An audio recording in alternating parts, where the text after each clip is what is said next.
야곱이 죽을 쏘았더니 에서가 들에서 돌아와서 심히 피곤하여 야곱에게 이르되 내가 피곤하니 그 붉은 것을 내가 먹게 하라 한지라. 그러므로 에서의 별명은 에돔이더라. 야곱이 이르되 형의 장자의 명분을 오늘 내게 팔라. 에서가 이르되 내가 죽게 되었으니 이 장자의 명분이 내게 무엇이 유익하리요. 야곱이 이르되 오늘 내게 맹세하라. 에서가 맹세하고 장자의 명분을 야곱에게 판지라. 야곱이 떡과 팥죽을 에서에게 주매 에서가 먹으며 마시고 일어나 갔으니 에서가 장자의 명분을 가볍게 여김이었더라. 아멘. 인생을 바꾼 결정적 차이, 이런 제목으로 말씀을 나눕니다. 한번 따라 하실까요? 인생을 바꾼 결정적인 차이. 여러분, 즉각적인 만족이라는 심리학 용어가 있는데요. 즉각적인 만족. 눈앞에 작은 만족을 얻기 위해서 어떤 장기적인 목표나 더 큰 보상을 포기해버리는 인간의 심리를 일컫는 그런 말입니다. 이 심리를 가장 잘 보여준 테스트가 마시멜로 테스트예요. 실험을 했죠. 아이들에게 마시멜로를 하나씩 주면서 앞으로 15분 동안만 먹지 않고 참으면 하나를 더 준다고 했을 때에 대부분의 아이들은 어떻게 했어요? 참지 못하고 먹어버렸다는 거예요. 하지만 그 찰나의 만족을 유보하고 인내한 아이들은 나중에 학업 성취도나 어떤 사회 적응력이 훨씬 높았다는 연구 결과가 나왔다는 거예요. 여러분, 오늘 우리가 살펴볼 말씀은 이 즉각적인 만족을 구하다가 인생 전체를 바꾼 선택의 이야기를 담고 있습니다. 바로 이삭의 쌍둥이 아들 에서와 야곱의 이야기죠. 이 에서와 야곱은 쌍둥이로 태어났지만 많은 부분이 달랐습니다. 먼저 외모가 많이 달랐죠. 에서는 몸에 털이 많았고 야곱은 털이 없이 매끈했다고 말씀하고 있습니다. 야곱이 나중에 아버지 이삭을 속여서 그 축복을 받아낼 때에 형처럼 팔에 막 털을 붙이고 들어갔던 것이죠. 또 성격도 많이 달랐습니다. 에서는 남성적이고 활동적인 성격이어서 이제 밖에 나가서 사냥을 많이 즐겼고, 야곱은 여성적인 성격으로 집에 있기를 좋아했습니다. 그러나 이 외모나 성격 차이보다 더 중요하고 결정적인 차이가 있었어요. 그 차이는 두 사람의 인생을 결정짓는 중요한 차이였습니다. 바로 무엇을 소중하게 여기는가의 차이였어요. 자, 오늘 말씀은 우리가 잘 아는 내용 아닙니까? 어느 날 에서가 들에 나가서 사냥을 하고 집에 돌아왔는데 그때 마침 우연인지 아니면 계획된 것이었는지 야곱이 팥죽을 쓰고 있었어요. 허기진 에서가 동생에게 말합니다. 야, 그거 나도 좀 먹자. 그러자 야곱이 마치 기다렸다는 듯이 형의 장자의 명분을 내게 넘기면 줄게. 야, 지금 배고파 죽겠는데. 알았어, 줄게. 형 진짜야? 맹세해. 그래, 맹세한다. 그렇게 야곱은 형의 맹세를 받고 팥죽을 형에게 건네주었고 에서가 그 팥죽을 맛있게 먹었다는 것이 오늘 본문의 내용 아닙니까? 우리는 이 장면을 통해서 에서와 야곱의 결정적인 차이를 발견할 수 있죠. 야곱은 그 장자의 명분을 중요하게 생각했고 그래서 가지고 싶어 했고, 반대로 에서는 자기가 가지고 있었던 그 장자의 명분을 중요하게 생각하지 않았다는 것이죠. 자, 그렇다면 도대체 이 장자의 명분이 무엇인가? 어떤 의미를 갖는 것인가를 우리가 알아야 되겠죠. 이 장자의 명분은요, 먼저는 제사를 수행할 수 있는 권한이었습니다. 이스라엘의 장자에게는 가족들을 대표해서 하나님께 제사할 수 있는 권한이 있었어요. 당시에는 자녀들 중에 장자에게만 이러한 권한이 있었습니다. 그러니까 에서는 하나님 앞에 나가서 예배할 수 있는 권한을 하찮게 여긴 거예요. 배가 고프다는 그 현실 앞에서 하나님께 드리는 예배, 하나님과의 교제는 그에게 중요한 것이 아니었던 것입니다. 어떤 현실의 문제, 육체적인 문제가 더 중요했던 거예요. 또 한 가지, 장자권은 축복을 계승할 수 있는 권한이었습니다. 할아버지와 아버지, 그러니까 아브라함과 이삭으로 이어져 내려오는 축복권이 있었어요. 하나님께서 아브라함과 맺은 언약을 계승하는 축복권이었습니다. 다시 말해서 가문과 자녀를 축복할 수 있는 권한이에요. 이것이 장자에게 있었습니다. 그래서 나중에 이삭이 죽기 전에 에서를 불러서 축복하려고 했던 것이죠. 그런데 이 에서는 이러한 권한을 중요하게 생각하지 않았어요. 하지만 야곱은 이 장자의 명분을 갖고 싶어 했습니다. 그래서 간절히 열망했던 거예요. 자, 여러분, 오늘날 이 세상에는 에서와 같은 사람들이 많이 있습니다. 영적인 가치를 무시하고 소홀히 여기는 사람들이에요. 영적인 게 뭐가 중요해? 그게 돈을 주냐, 밥을 주냐? 지금 당장의 현실적인 필요를 채우는 것을 더 중요하게 생각합니다. 영적인 것보다 세상적인 성공, 육체적인 만족을 더 중요하게 생각하는 거예요. 에서와 같은 사람들, 성경은 이렇게 말씀합니다. 히브리서 12장 16절 우리 같이 한번 읽을까요? 음행하는 자와 혹 한 그릇 음식을 위하여 장자의 명분을 판 에서와 같이 망령된 자가 없도록 살피라. 에서와 같이 망령된 자라고 표현하고 있어요. 다시 말해서 이 망령된 자라는 것은 믿음을 떠난 자, 믿음을 버린 자라는 의미입니다. 그러니까 에서는 믿음을 버렸다는 거예요. 그 결과 자신뿐만이 아니라 자신의 후손들에게도 영향을 미치게 되죠. 에서의 후손은 에돔 민족 아닙니까? 에돔 족속. 성경을 보면 하나님께서 저주하는 민족들이 나오는데 이 에돔 족속이 대표적인 민족이에요. 야곱의 후손들은 잘못하면 하나님께서 혼을 내고 때려서라도 돌아오게 하시는데 이 에서의 후손은 저주하시는 거예요. 왜? 망령되이 행했기 때문에, 믿음에서 떠났기 때문에, 믿음을 버렸기 때문에. 사랑하는 여러분, 우리가 우리 자손들을 위해서라도 신앙생활 잘 해야 될 줄로 믿습니다. 왜냐하면 우리의 삶이, 우리의 믿음이 우리의 자녀들에게까지 영향을 미치기 때문이에요. 그러므로 여러분, 천국 가는 그날까지 여러분 믿음 잘 지키시기를 바랍니다. 여러분이 가진 그 믿음, 하나님이 여러분에게 주신 그 영적인 가치를 소중하게 여기시기를 바랍니다.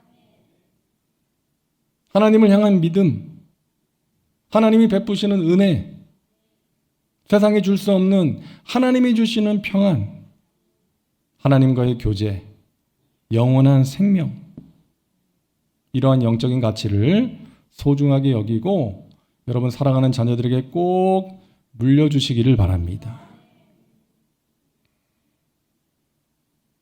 어느 목사님의 간증을 들었습니다. 이 목사님은 어린 시절에 시력을 잃고 맹인이 되었어요. 아버지가 일찍 세상을 떠나고 홀어머니와 함께 살았는데 이 어머니마저 병에 걸립니다. 그게 어떻게 해요? 먹고 살아야 되니까 친구의 도움을 받아서 구두 닦기를 시작했어요. 여러분, 앞을 보지 못하는데 구두를 닦아서 돈을 벌어야 되니까 얼마나 힘들었겠어요. 하지만 힘들어도 열심히 일을 했습니다. 그래서 번 돈을 가지고 기쁜 마음으로 집에 와서 누워 계신 어머니 앞에 앉아서 어머니에게 말씀드리는 거예요. 어머니, 제가 열심히 일을 해서 돈을 벌어 왔어요. 그러자 어머니가 힘겹게 몸을 일으키더니 그래, 수고 많았다. 우리 먼저 하나님께 11조와 감사헌금 드리자. 아니 어머니, 하나님이 우리에게 해준 게 뭐가 있다고 헌금이에요. 우리 사는 것도 이렇게 힘든데 무슨 헌금입니까? 그때 어머니가 그랬다는 거예요. 얘야, 우리가 많은 것을 잃었는데 하나님마저 잃으면 되겠니? 가장 중요한 믿음은 잃으면 안 된다. 여러분, 이 어머니의 말씀을 듣는 순간에 속에서 뜨거운 것이 올라와가지고 어머니를 끌어안고 펑펑 울었다는 거예요. 결국 이 소녀는 어머니의 기도 속에서 어려운 세월을 믿음으로 이겨내고 주의 종이 되어서 귀한 사역을 감당하고 있다는 것입니다. 여러분, 이 어머니가 얼마나 훌륭하세요. 많은 것을 잃었다고 하나님을 원망하고 떠나는 것이 아니라 많은 것을 잃었지만 가장 중요한 믿음만은 잃어버리면 안 된다. 그 중요한 사실을 사랑하는 아들에게 가르쳐 주었던 거예요. 여러분, 그런가 하면 자식한테 교회 가지 말고 학원 가라고 하는 부모가 있다는 그런 충격적인 이야기를 들었어요. 예배 드릴 시간에 공부하라는 거예요. 그러면서 자식이 수능시험 보는 날에는 또 교회에 와서 기도를 해요. 여러분, 그것은 믿음이 아닙니다. 자기가 원하는 것을 하나님을 이용해서 얻어내려고 하는 기복신앙인 것이죠. 여러분, 우리가 살고 있는 이 세상은 믿음을 잃어버리기가 쉬운 세상 아닙니까? 우리 자신과 우리 자녀들을 유혹하는 것들이 얼마나 많이 도사리고 있는지 몰라요. 사랑하는 여러분, 이 세상의 그 무엇보다 믿음을 소중하게 여기시기를 바랍니다. 하나님이 우리에게 주시는 그 영적인 가치, 그 믿음만큼은 절대로 잃어버리지 마시기를 바랍니다. 여러분, 이전보다 더욱 주님을 사랑하시고 주님의 은혜와 복을 누리며 살아가시기를 주님의 이름으로 축원합니다. 그리고 여러분의 사랑하는 자녀들에게 그 신앙의 본을 보여주시고 우리 사랑하는 자녀들도 에서와 같이 망령된 자가 아니라 야곱처럼 하나님이 주시는 그 복을, 그 영적인 가치를 소중하게 여기고 갈망하는 믿음의 사람이 될 수 있기를 기도해 주시기를 바랍니다. 자, 두 번째로 우리가 생각해야 될 것은 뭐로 가도 서울만 가면 되는 것인가 하는 거예요. 여러분, 이 속담의 의미를 아시잖아요. 어떤 수단과 방법을 써서라도 목적만 이루면 된다는 그런 말 아닙니까? 목적을 이루기 위해서 어떤 방법을 사용해도 괜찮다. 그런 의미가 들어있어요. 여러분, 신앙인의 관점에서는 이거 받아들일 수 없는 말입니다. 경계해야 되는 말이죠. 야곱은 영적인 것, 영원한 것, 하나님으로부터 받는 복을 소중하게 여기고 그것을 사모했어요. 훌륭한 점이죠. 하나님이 주시는 복을 얻기 위한 간절한 열망이 있었습니다. 야곱의 훌륭한 점이에요. 하지만 야곱이 자기가 소중하게 여기는 그것을 얻기 위해서 했던 행동들, 그것이 과연 선한 것이었는가? 배고픈 형을 이용해서, 그 먹을 것을 이용해서 장자의 권한을 자신의 것으로 만들고 나중에 연로한 아버지를 속여서 막 형처럼 막 털을 붙이고 목소리를 형처럼 변조해가지고 복을 받아낸 것, 하나님의 지혜와 방법은 아니었던 것이죠. 야곱의 행동은 자신의 이름처럼 속이는 행동이었고요, 기회주의자라는 비난을 면하기 어려운 그러한 행동이었던 것입니다. 여러분, 하나님께서는 야곱이 엄마 뱃속에 있을 때 이미 그를 복의 계승자로 선택하셨어요. 이 족속이 저 족속보다 강할 것이고 큰 자가 어린 자를 섬길 것이다 라고 말씀하셨어요. 이 야곱을 향하신 하나님의 계획이었습니다. 하나님의 주권적인 선택은 에서가 아닌 야곱이었어요. 어머니 리브가는 이것을 알고 있었고 아마도 야곱에게도 알려주지 않았을까요? 그렇다면 어떻게 해야 됩니까? 하나님을 신뢰하면서 하나님의 선하신 뜻과 계획이 이루어지기를 기도하며 기다려야죠. 하지만 리브가와 야곱은 인간적인 방법을 동원해서 자신이 원하는 것을 쟁취했던 것입니다. 결국 그 대가를 치르게 돼요. 험난한 도망자의 삶을 살게 됩니다. 분노한 형을 피해서 며칠만 피해 있겠다고 했던 그 세월이 20년이 흘러가 버렸어요. 여러분, 우리도 때로는 야곱처럼 행할 수가 있어요. 선한 목적을 위해서 하나님의 뜻이 아닌 잘못된 방법을 동원할 수가 있는 것입니다. 뭐로 가도 서울만 가면 된다는 식으로 행동할 수 있다는 거예요. 나도 모르는 사이에 세상의 방법과 세상의 방식을 따를 수가 있다는 거예요. 하지만 우리는 기억해야 됩니다. 하나님은 결과만 보시지 않아요. 동기와 과정도 보신다는 것입니다. 돈을 많이 벌었는데 어떻게 벌었는가? 성공했는데 어떻게 성공했는가? 하나님의 일을 하나님의 방법으로 하고 있는가? 이것을 보시는 거예요. 수단과 방법을 가리지 않고 또는 불의한 방법으로 누군가에게 깊은 상처를 주었다면 그것은 하나님께서 인정하시는 성공은 아닌 것입니다. 어떤 세상에서의 성공을 위해서, 육체적인 필요를 위해서, 자신의 어떤 인간적인 야망을 위해서 일을 하느라고 바쁘게 사느라고 하나님으로부터 멀어졌다면, 신앙생활을 게을리하게 되었다면 그것도 마찬가지예요. 하나님께서 기뻐하시지 않는 것입니다. 어느 목사님이 자기 교회 집사님 자랑했다는 이야기 제가 드렸나요? 자기 교회 집사님을 자랑하는데 이 집사님이 설렁탕집을 하시는 분이에요. 근데 목사님이 신방을 하다가 식사 시간이 돼가지고 그 집사님 가게로 갔는데 문이 닫혀 있었어요. 그날 쉬는 날이 아닌데 이제 문이 닫혀 있었어요.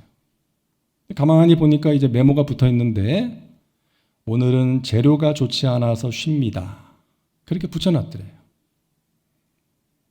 나중에 집사님으로부터 자초지종을 들었는데 이제 뼈를 끓여서 국물을 내는데 그날따라 뽀얀 국물이 나와야 되는데 약간 누런 국물이 나오더래요. 그 재료를 공급해주는 사장님한테 연락을 했더니 미안하다 그러면서 오늘만 좀 어떻게 조치를 해서 좀 장사를 해달라 그러더래요. 예전에는 그 국물을 낼 때 커피에 넣는 뭐 프림을 넣고 그랬다는 그런 이야기도 들었는데 아마도 뭐 그렇게 하라고 했는지는 모르겠어요.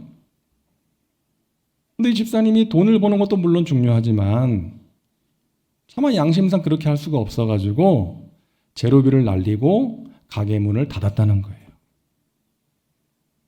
물론 그날 장사는 손해를 봤죠. 하지만 오히려 손님들로부터 신뢰를 얻지 않았을까 생각을 해보았어요. 아마 우리 교회에는 이 집사님 못지않게 훌륭한 분들이 더 많이 있을 것 같은데 여러분 그런 미담들이 있다면 좀 자랑해 주시기를 바랍니다. 본인이 자랑하기는 어려우니까 주위 분들이 좀 자랑해 주세요. 저도 좀 자랑하게. 여러분 정직하게 살면 바보 취급받는 세상이지만 그래도 우리 믿는 자들은 정직하게 살아야죠. 그죠? 그것이 하나님의 뜻이니까. 손해를 보더라도 정직하게 하나님의 방법대로 우리는 살아야 되는 것입니다. 우리의 목적이 선한 것이라면 그 목적을 이루기 위한 방법도 선한 것이 되어야 한다는 거예요. 여러분, 원칙을 소중하게 여기는 사람이 되시기를 바랍니다. 우리가 가지는 원칙은 뭐예요? 하나님의 말씀이에요. 하나님의 말씀에서 벗어난 것이라면 하지 않는 것입니다. 우리는 하나님 나라의 백성들이에요. 하나님 나라의 백성은 어떤 사람이에요? 하나님 나라의 법을 가지고 하나님 나라의 가치관을 따라 살아가는 사람들이에요. 하나님의 법대로 사는 사람. 물론 그렇게 사는 게 힘듭니다. 제가 세상 물정 몰라서 쉽게 설교하는 게 아니에요. 저도 압니다. 하나님의 말씀대로 이 죄악된 세상 속에서 살아간다는 것이 얼마나 힘든지 몰라요. 좁은 길이에요. 하지만 힘들어도 우리가 기꺼이 그 길을 가면, 하나님의 도우심을 구하면서 그 길을 가면 우리 하나님께서 너무나도 기뻐하십니다. 세상에 줄 수 없는 은혜를 주시고 세상에 줄 수 없는 귀한 복을 허락해 주심을 여러분 믿으시기를 바랍니다. 하나님, 저와 저의 자녀들이 이 세상이나 세상의 것들을 사랑하는 것이 아니라 하나님을 더욱더 사랑하게 하시고, 이 세상의 방식대로 살아가는 것이 아니라 하나님의 말씀대로 하나님의 법대로 살게 하여 주시옵소서. 그러함으로 하나님이 행하시는 귀한 은혜의 역사를 체험하는 복된 삶을 살아가시기를 주님의 이름으로 축원합니다. 자, 셋째로 우리가 생각해야 될 것은 그런 야곱을 하나님께서 끝까지 붙드시고 지켜주셨다는 거예요.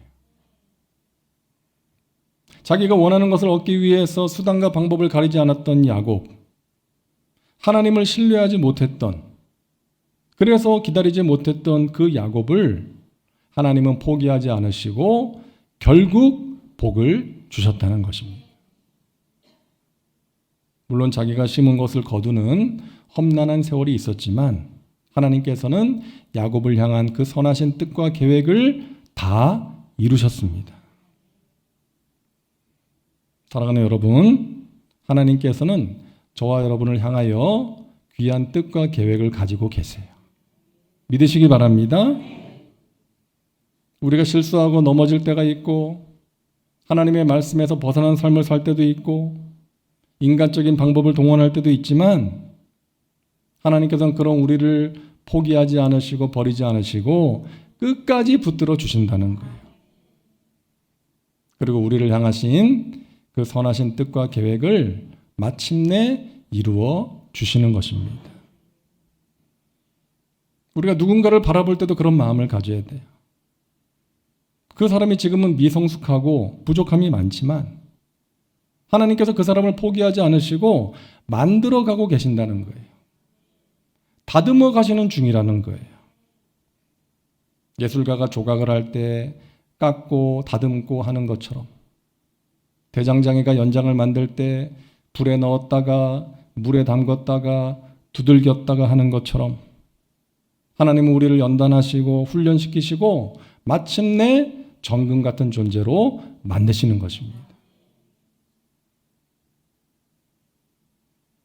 하버드나 스탠퍼드와 같은 미국 명문대학 면접에서 꼭 묻는 질문이 있대요. 뭐냐면 무언가 실패한 경험이 있습니까? 라는 질문이라고 합니다. 어떤 실패를 경험했고 그 실패를 통해서 무엇을 배웠는지를 묻는다는 거예요. 왜? 실패하지 않은 사람이 아니라 실패를 통해서 자신의 모습을 돌아보고 귀한 인생의 진리를 배운 사람이 깊이가 있는 사람이기 때문이죠.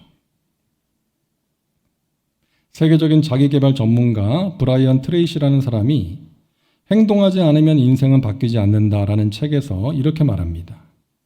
실패하지 않는 것이야말로 가장 큰 실패다. 실패하지 않는 것이야말로 가장 큰 실패라고 말합니다.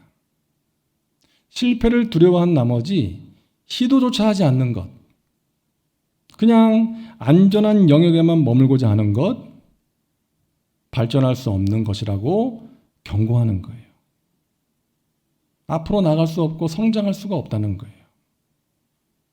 사랑하는 여러분, 실패는 끝이 아니고요, 전환점이고 새로운 출발점입니다. 우리가 살아가다 보면 생각하지 못했던 좌절을 만날 수 있어요.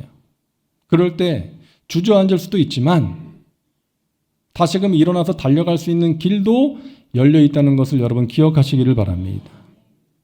일어나 걸어라 내가 새 힘을 주리니 일어나 걸어라 내 너를 도우리 말씀하시는 주님의 도우심으로 우리는 다시금 일어나서 달려갈 수가 있는 것입니다.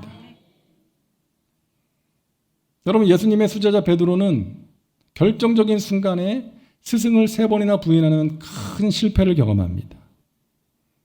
하지만 주님은 그를 버리지 않으시고 오히려 회복시켜 주시고 초대교회의 귀한 기둥으로 세우신 거예요. 실패의 경험은 그를 겸손하게 만들었고 더욱더 주님을 의지하는 그러한 사람으로 만들었던 것입니다. 우리가 살다 보면 미래에 대한 불안과 두려움이 밀려올 때가 있어요. 그럴 때 우리가 가져야 될 믿음입니다. 하나님은 정확하시고 실수가 없으시다. 나를 가장 잘 아시고 나의 가야 할 길을 아시고 인도하고 계신다.